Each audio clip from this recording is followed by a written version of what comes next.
5 minutes.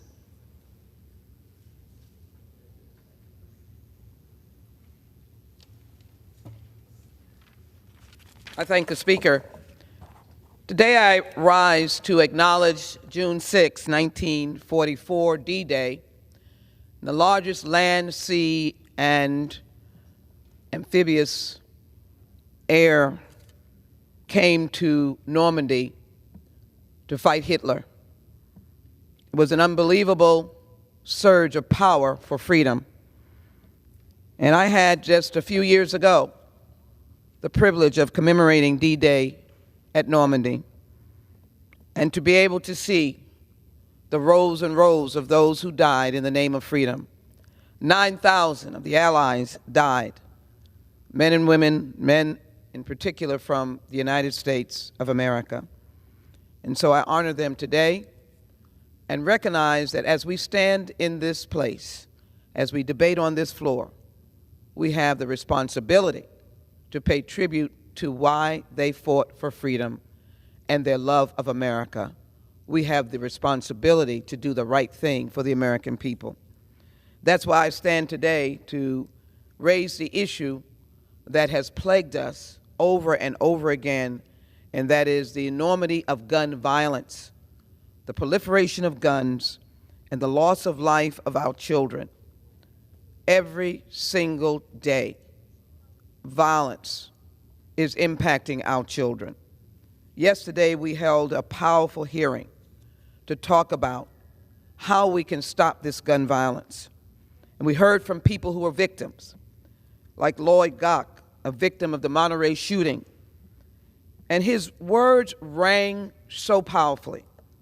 42 gunshots he heard, and he heard the bodies dropping, 11 dead and 9 wounded. He understands that a weapon of war should not be on the streets and that we should ban assault weapons.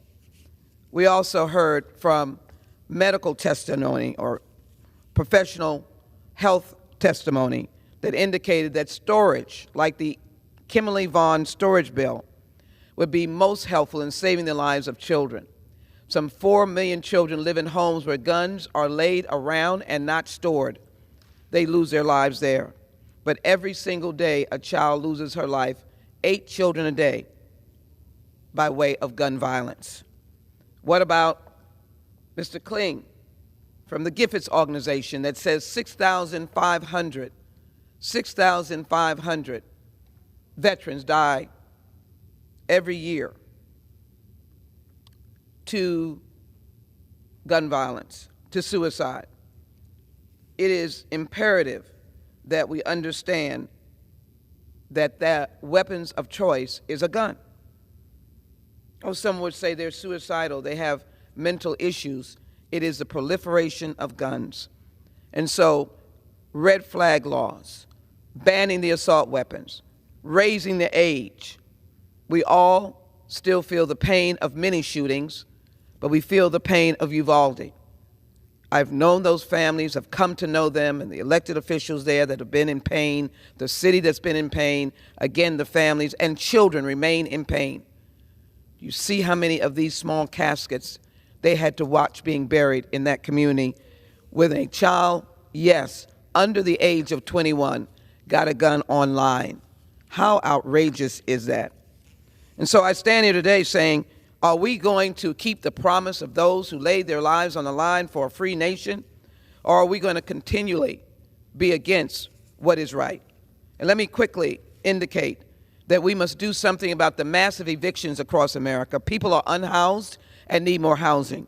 The high numbers of eviction in all of our communities, I want to fight against, and will introduce legislation dealing with eviction. I want to bring it down in Houston and cities around the nation. And as well, I want to make sure that whatever rights we have, all people deserve the same rights, and that is access to freedom and justice and equality, and to recognize their diversity and access to health care. It was the Democrats who saved Medicaid, where 1 million people were going to lose their Medicaid had we followed the leadership of our friends on the other side of the aisle with their early bill, H.R. 1 million people but we stopped it with stopping the default and negotiating away the idea of taking 1 million people off of Medicaid, their lifeline for health care. It is extremely important that we recognize that men and women lay down their life or put on the uniform unselfishly. They do so so that freedom time has expired. Can be for every American. I yield back. The chair recognizes